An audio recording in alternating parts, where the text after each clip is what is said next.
जी अस्सलाम वालेकुम स्टूडेंट्स, कैसे हैं आप सब लोग? खैरियत से हैं बेटा? जी आज हमारा लेक्चर जो होगा ना बहुत आसान सा लेक्चर है।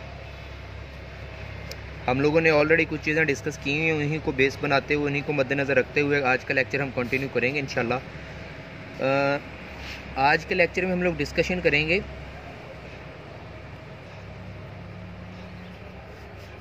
फंक्शन क्या होता है। बहुत ही आसान लेकिन इंतहा से ज़्यादा इम्पोर्टेंट टॉपिक है ये वाला। इससे रेलिवेंट बहुत सारी चीज़ें हैं हमारे पास, ये जो काम आनी है, हमारे साथ चलनी है। देखिए, if A and B are two non empty sets,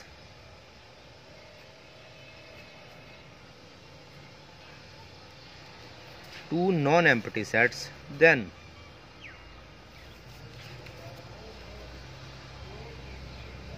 बहुत आसान डेफिनेशन है। Every element of A have unique relation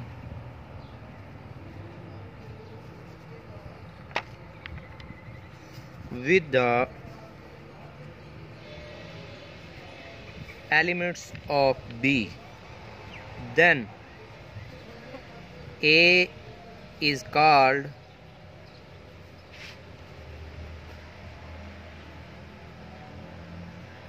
function of B। ज़रा देखिएगा, A ये B, इसमें 1 2 3 A B C। ज़रा गौर से देखने वाली बात होगी, बहुत इंपॉर्टेंट, बहुत आसान काम है ये वाला। मैंने कहा if A and B are two non empty sets. इस बात का मतलब हो गया कि हमारे पास ए और बी कोई से दो सेट्स हैं। देखें, ए सेट ये लिखा हुआ है जिसमें 1 2 3 है, बी में लिखा हुआ है ए बी सी, दो नॉन एम्प्टी सेट्स हुए। देन अब यहाँ से आगे बहुत इंपॉर्टेंट बात शुरू होने जा रही है। पूरी डेफिनेशन, बहुत बड़ा काम, बहुत बड़ा दरख्त जिसको हम डिस्कस कर रहे हैं, जिसकी डेफिनेशन पढ़ रहे हैं, समझना ज़रूरी होगा कि ये क्या चीज़ है हमारे पास। जी, एवरी एलिमेंट का मतलब होता है हर एलिमेंट, मीन्स के रिमेनिंग कोई नहीं छोड़ना, हर एलिमेंट की बात करेंगे हम। एवरी एलिमेंट किसका? सेट ए का। इसका मतलब यहाँ पे ए सेट ये है, इसके लिए इसमें इसके बारे में, इसके बारे में और इसके बारे में। देखो, और कोई एलिमेंट ही नहीं है जिसके बारे में कहने की ज़रूरत हो। अगर सपोज यहाँ पे 4 होता तो हम उसके बारे में भी बात करने की कोशिश करते। क्या जो भी अगली बात पढ़ेंगे तो देखेंगे, every element of A, set ए के हर एलिमेंट की कोई ना कोई बात करनी है। क्या? हर element of A have unique relation. क्या रखता हो? Unique relation. यूनिक कहते हैं इकलौते को, वाहिद, इकलौता, एक, सिंगल। यूनिक रिलेशन हो, इस बात का मतलब कि एक इकलौता वाहिद सिंगल रिलेशन हो। किसके साथ? क्या बात हो रही है? ए के हर एलिमेंट का यूनिक रिलेशन हो, इकलौता रिलेशन हो, मतलब एक रिलेशन हो। किसके साथ? With the elements of B. फिर ए को हम बी का फंक्शन कहते हैं। इसका मतलब ए के ऊपर दो कंडीशंस, सेट ए पे दो बातें। पहली बात, ए के हर एलिमेंट का रिलेशन हो। दूसरी बात, हर एलिमेंट का यूनिक रिलेशन हो। अब ये जो 1 है ना, 1 का ए की, 1 से ए की रिलेशन बन रहा होगा, ए के साथ सपोज बन गया, सपोज मैंने कहा ए के साथ बन गया। अब ये जो 2 लिखा हुआ है ना, 2 का भी ए की रिलेशन होगा। इधर कोई कंडीशन नहीं है किसके साथ हो, बी के साथ हो, सी के साथ हो, बेशक ए के साथ ही हो। सपोज जी ये बी के साथ है। जो 3 है ना, इसका रिलेशन जी सपोज हमारे पास बी के साथ है जी, और 4 है जी, सपोज इसका रिलेशन ए के साथ है। देखो, मैंने कहा जो बात मैंने की इसको ज़रा स्किप करेंगे 1 मिनट के लिए और देखें। 1 2 3 4 एलिमेंट्स लिखे हुए हैं। सेट ए के ऊपर दो बातें पूरी हो रही हैं। कौन कौन सी? पहली बात, एवरी एलिमेंट, ए के हर एलिमेंट की बात हो रही है। दूसरी बात, हर एलिमेंट से यूनिक रिलेशन। देखो, एक से, ये जो 1 लिखा हुआ ना, 1 से ए की रिलेशन बन रहा है। 2 है ना, 2 से ए की रिलेशन बन रहा है। 3 से भी एक रिलेशन, 4 से भी एक रिलेशन। कहीं ऐसा तो नहीं है कि 1 से एक रिलेशन बन रहा हो ए के लिए, 1 से ही कोई एक और रिलेशन बन रहा हो किसी और एलिमेंट के लिए, ऐसा तो नहीं। यहाँ से अगर डबलिंग हो गई तो वो फंक्शन नहीं हो सकता। तो फिर कहते हैं ए को बी का फंक्शन। अब दूसरी और इम्पोर्टेंट बात क्या है, इसको कहते हैं डोमेन। इसको क्या कहते हैं? डोमेन। जो फंक्शन होता है उसको डोमेन कहते हैं, जिसका फंक्शन होता है उसको कोडोमेन कहते हैं। उसको क्या कहते हैं? कोडोमेन। लेकिन कोडोमेन में, कोडोमेन के अंदर जितने एलिमेंट्स के साथ रिलेशन हो रहा है, जैसे ए और बी के साथ इमेज बन रहा है ना, देखो 1 2 3 4 चारों एलिमेंट्स का इमेज सिर्फ ए और बी के साथ, सी के साथ कोई रिलेशन ही नहीं है। जितने एलिमेंट्स के साथ रिलेशन हो रहा होता है सिर्फ उतने एलिमेंट्स को रेंज कहते हैं। देखें, रेंज में और कोडोमेन में फ़र्क होता है। क्या फ़र्क होता है? कोडोमेन पूरे सेट को बोलते हैं जिसका फंक्शन होता है। कोड रेंज सिर्फ उसको कहते हैं जितने एलिमेंट्स के साथ रिलेशन हो रहा होता है। डोमेन, कोडोमेन और रेंज, ये तीन बातें फंक्शन से रेलेवेंट थी, जो कि बहुत इंपॉर्टेंट थी। अब मैं इसकी एक एग्जांपल बताना चाहूँगा ताकि आपको बात मज़ीद समझ आ जाए। ठीक है, सपोज़ मैं कहता हूँ, ज़रा एग्जांपल देखिएगा, काबिल गौर होगी। सपोज़ मैंने कहा ये एक वैन है, APV वैन लगा लें कोई भी। सपोज़ ये कोई एक डिस्टेंस है, वैन में पैसेंजर्स हैं 1 2 3 4 5 6, ये 6 सवारियां हैं। अब ये बहावलपुर से मुल्तान तक गाड़ी जाएगी। ये जो A स्टॉप हो गया, ये हो गया हमारे पास ये लोधरा सुपर चौक हो गया। अब उसके बाद B स्टॉप हो गया लोधरा का रोड पक्का। ठीक है, उसके बाद C कोई एक और बस्ती मलूक, फिर उसके बाद D कोई एक और स्टॉप रास्ते का। ठीक है, उसके बाद ये जो E कोई एक और स्टॉप रास्ते में, F G जो है ना, मैंने कहा आखिरी स्टॉप है जहाँ पे गाड़ी जाके रुक जाएगी, मुल्तान बस स्टैंड जो होगा जहाँ तक गाड़ी जाती है, आखिरी स्टॉप। अब क्या ऐसा मुमकिन है? आप बताइएगा। ये जो एक सवारी है, ये सवारी कहे भाई ठहरिए, मैंने पहले स्टॉप पे उतरना है। अगर सपोज़ कोई एक सवारी कहे मैंने एक स्टॉप पे उतरना है, ज़रूरी नहीं पहले, कोई भी सवारी कहीं भी कह सकती है कि मैंने उतरना है। ठीक है, अब देखो सवारी नंबर 1 है, वो कहती है पहले स्टॉप पे हो सकता है पहले स्टॉप पे कोई भी ना उतरे। दूसरे स्टॉप पे एक सवारी कहती है जी मैंने दूसरे स्टॉप पे उतरना है, लोधरा उतरना है, लेकिन करोड़ पक्का चौक पे उतरना है, दूसरा स्टॉप जो है। ठीक है, हाँ ऐसा हो सकता है कि एक और सवारी भी कहे, कोई एक और सवारी भी कहे मैंने भी उसी स्टॉप पे उतरना है। पता चला एक स्टॉप पे, देखिए एक स्टॉप पे 2 सवारियां उतर सकती हैं। इसके अंदर जो है ना वो पैसेंजर्स हैं, क्या हैं? ठीक है, ये इसके अंदर जो है ना वो बस स्टॉप्स हैं। इसके अंदर क्या हैं? बस स्टॉप्स हैं। ठीक है, अब देखो क्या 2 सवारियां एक स्टॉप पे नहीं उतर सकती? उतर सकती हैं। मुझे एक बात बताइए, क्या मुमकिन है कि ये जो सवारी नंबर 1 है ये लोधरा उतर गई, क्या ये सवारी कहीं और उतर सकती है? कहीं और किसी स्टॉप पे उतर सकती है? पॉसिबल ही नहीं है। इसलिए एक एलिमेंट का यूनिक रिलेशन होना मीन्स के एक सवारी एक ही स्टॉप पर उतर सकती है। एक सवारी 2 स्टॉप पे कैसे उतरेगी? ये तो सवाल ही नहीं पैदा होता, ये तो मुमकिन बात ही नहीं है। ठीक है, तो अब मुझे बताओ ये सवारी नंबर 2 4 5 6 जो है, सपोज ऐसा हो सकता है कि अगले स्टॉप पे कोई ना उतरे, अगले स्टॉप पे कोई ना उतरे, अगले स्टॉप पे जाके कोई एक सवारी और उतर जाए। ठीक है, मुमकिन है उससे अगले स्टॉप पे भी कोई ना उतरे, लेकिन एट द एंड जहाँ पे गाड़ी ने जाना है, गाड़ी जाके रुक गई और कहीं गाड़ी ने जाना ही नहीं है। बेशक एंड पे देखो गाड़ी के अंदर से सारी सवारियों ने उतरना लाजमी है, बेशक वो सारी की सारी सवारियां अड्डे पे जाके उतरे, लेकिन सारी की सारी गाड़ी ने खाली होना है।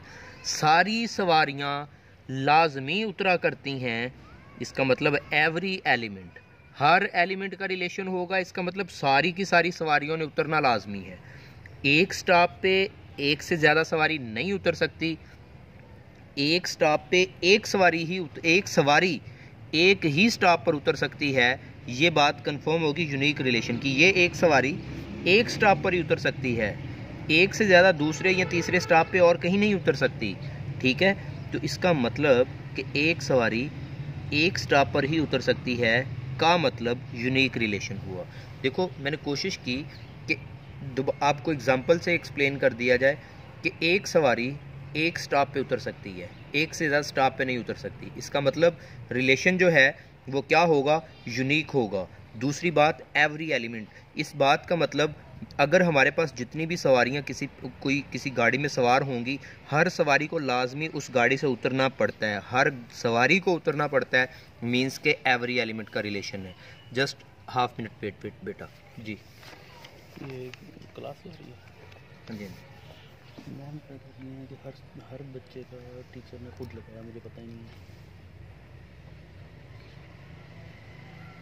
हाँ तो किधर लगाए हैं? लेट्स सपोज आपके पास कैलकुलस था, इसके मैंने सारे लगाए। तो इधर क्यों नहीं है? ट्रिप किसकी एंट्री है? वो कहते हैं वो सारे टीचर्स ने लगाए हैं, मुझे पता नहीं ना, मुझे किसी ने नंबर दिए हैं।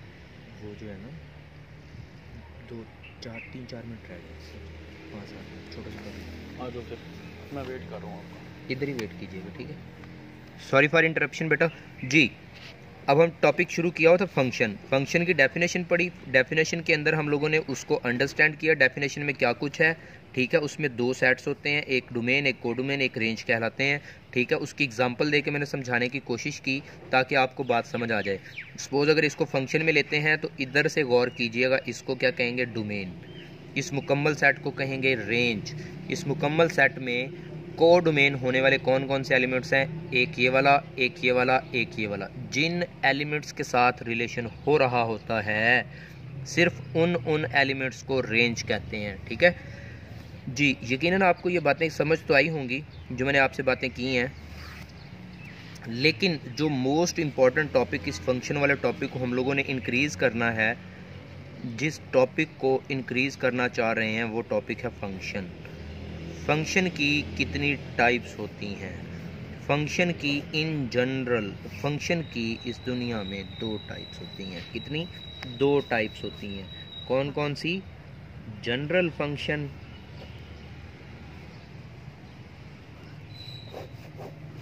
Particular functions. कौन कौन से functions? General functions, particular functions जी।